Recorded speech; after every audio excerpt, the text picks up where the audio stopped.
Oh, now that frickin' the story for Half-Life 3 is out, it, well, yeah, the Marc Laidlaw's interpretation of what he would have made Episode 3.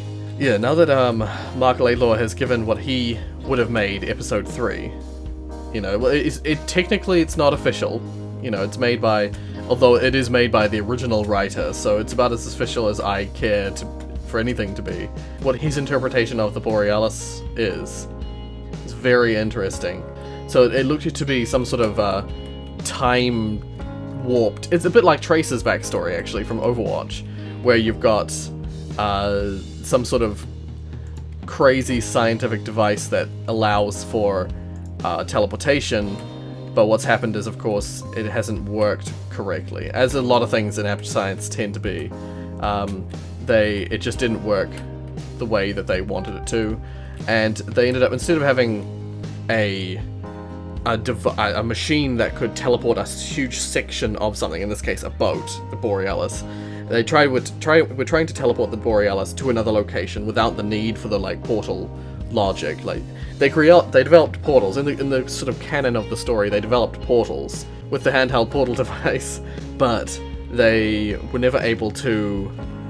You needed to be there in order to portal with it. You know, in order to utilize the portals, you needed to have direct line of sight, or you had to have people just generate the portals on either side of the connection. Whereas the testing they were doing with the Borealis was essentially any one point to anywhere in the world, and little did they know, in time as well. Anywhere in the world, instantaneous teleportation of mass, of properties.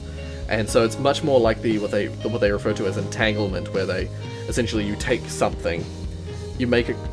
Essentially, entanglement in the real world, in sort of physics, is very, very primitive and very limited. But what the way it's supposed to work is that essentially you take an original thing, in this case the Borealis. You take the original Borealis, create a copy of it elsewhere, or you take stuff that is elsewhere, copy what is the Borealis in this case, and paste it onto that space, onto those particles or onto whatever. And then, yeah, theoretically you would create a clone of it.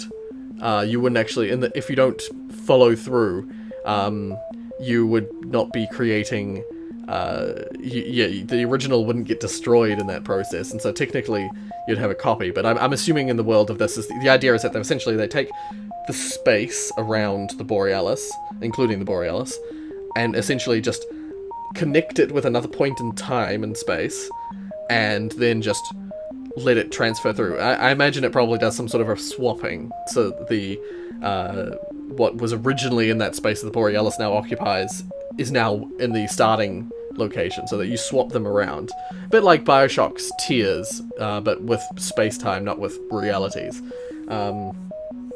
But according to the writing, is that it went wrong. It basically didn't work. Instead of just transporting it to that space and time, it essentially stretched the object across those two locations in space and time. So the Borealis, they were going, once again, a little bit like Bioshock Infinite, where they're going for, in Bioshock Infinite, there's the objects they use the Schrodinger's cat scenario, where an object is not one thing, it's multiple things until it's observed. Wait, is that relevant? Sort of. Nah, actually, it's probably not. It probably confuses the subject, really. But no, essentially the boat occupied all of the space between its original location and its destination, and existed infinitely through time.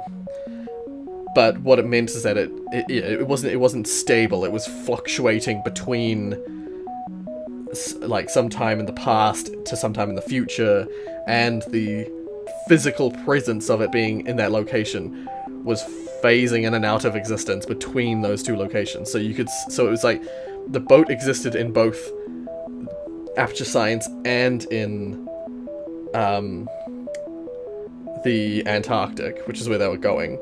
They existed in both those locations at the same time, and everywhere in between those two locations, and they just basically would phase in and out of existence and warp between the two places.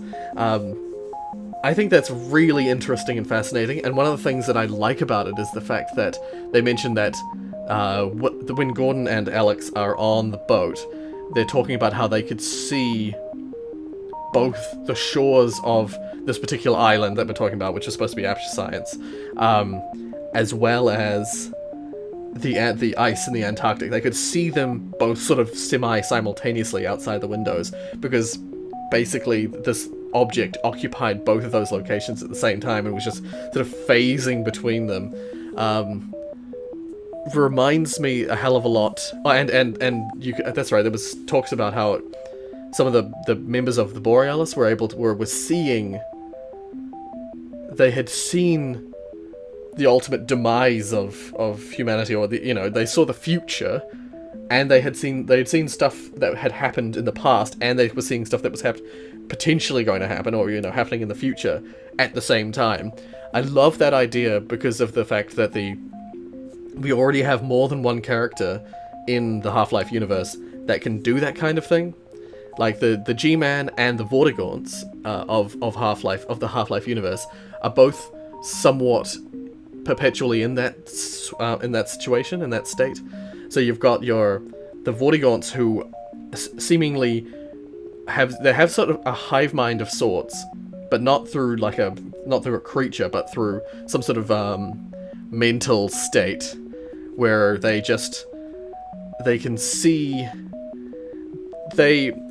perpetually see in time all at once. So they see all instances of Gordon at every one time, and so like they're talking to him. If you talk to them, they can see you. They talk about being able to see you in the halls of Black Mesa, running at them with a crowbar, while also currently, as you are, fighting alongside them against the Combine.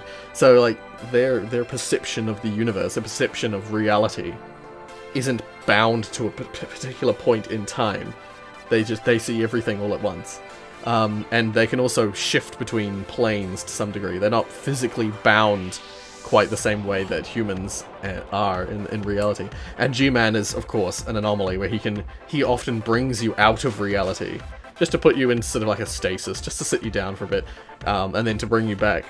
Seemingly instantaneous, but a long time later. Half-Life 1 takes place 20 years or so before Half-Life 2, and seemingly you do not age between those 2 points.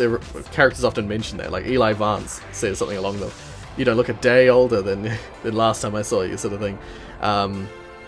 So yeah, there's already characters who have some sort of control over space and time, or some sort of deeper understanding of space and time. So to see that essentially Aperture Science was working on something like that, and they weren't intentionally working on it, but they had developed this object which is doing essentially the same thing. It was just really fascinating to me. End of rant.